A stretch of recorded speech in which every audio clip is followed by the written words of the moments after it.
বন্ধুরা, পরিণীতা সিরিয়ালে আজ এমন এক মর্মান্তিক মোড় আসতে চলেছে যা দেখলে আপনার চোখে জল আসতে বাধ্য। যে রায়ান আর পারুলের মিলনের জন্য আমরা এত দিন অপেক্ষা করছিলাম, সেই রায়ানই কি আজ পারুলকে হারানোর পথে? রায়ান কি তার সব ভুল শুধরে নেওয়ার সুযোগ পাবে, নাকি পারুল চিরদিনের মতো নিজেকে সরিয়ে নেবে সবার আড়াল থেকে?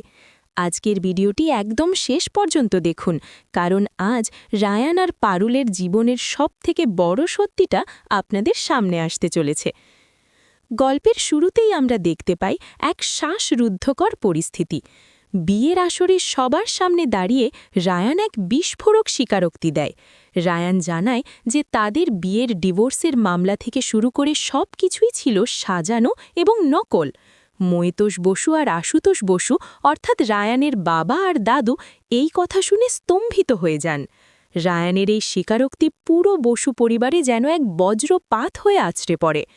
রায়ান যখন বুঝতে পারে সে পারুলের সাথে কতটা অন্যায় করেছে, সে ছুটে গিয়ে পারুলকে জড়িয়ে ধরতে চায়, কিন্তু পারুলা জন্য মেজাজে। রায়ান যখন তাকে জড়িয়ে ধরতে যায়, পারুল ঘৃণা ভরে রায়ানকে সরিয়ে দেয়। কান্নায় ভেঙে পড়ে পারুল বলে, রায়ান, তুই একদম আমাকে জড়িয়ে ধরবি না। আজ এই বিয়ে আর যা যা অপমান আমার সাথে হয়েছে তার সব কিছুর জন্য একমাত্র তুই দায়ী। তোর জেদ আর তোর এই নোংরা খালার মাসুল আমি আর দিতে পারব না। পারুলের চোখে আজ অভিমান আর এক রাশ ঘৃণা ছাড়া আর কিছুই নেই। পারুল রায়ানকে সাফ জানিয়ে দেয় যে সে আজই এই বাড়ি ছেড়ে চিরতরে চলে যাবে। শুধু রায়ান নয়, পারুল বাড়ির সবার কাছে হাত জোড় করে অনুরোধ করে বলে, আমি আজ সব মায়ার বাঁধন কাটিয়ে চলে যাচ্ছি। দয়া করে কেউ আমাকে খুঁজতে আসবেন না। আমি কোথায় গেলাম, কিভাবে আছি সেটা জানার চেষ্টাও করবেন না।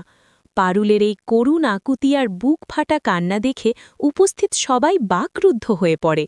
রায়ান কি পারবে পারুলকে এই বাড়ি ছেড়ে চলে যাওয়া থেকে আটকাতে, নাকি রায়ানের জীবনের এই মর্মান্তিক ভুলই তাদের সম্পর্ককে চিরকালের মতো শেষ করে দেবে? পারুল আর রায়ানের এই বিচ্ছেদ নিয়ে আপনাদের কি মনে হয় বন্ধুরা? রায়ান কি পারবে পারুলের কাছে ক্ষমা চেয়ে তাকে ফিরিয়ে আনতে, নাকি পারুল সত্যিই নিরুদ্দেশ হয়ে যাবে? আপনাদের মতামত আমাদের কমেন্ট করে অবশ্যই জানান। আর পরিণীতা সিরিয়ালের এমন সব দুর্দান্ত এবং ইমোশনাল আপডেট প্রতিদিন সবার আগে পেতে আমাদের চ্যানেল জিরো নাটক এক্ষুনি সাবস্ক্রাইব করুন এবং ভিডিওতে একটি লাইক দিয়ে আমাদের পাশেই থাকুন। দেখা হবে পরবর্তী ভিডিওতে। ধন্যবাদ সবাইকে।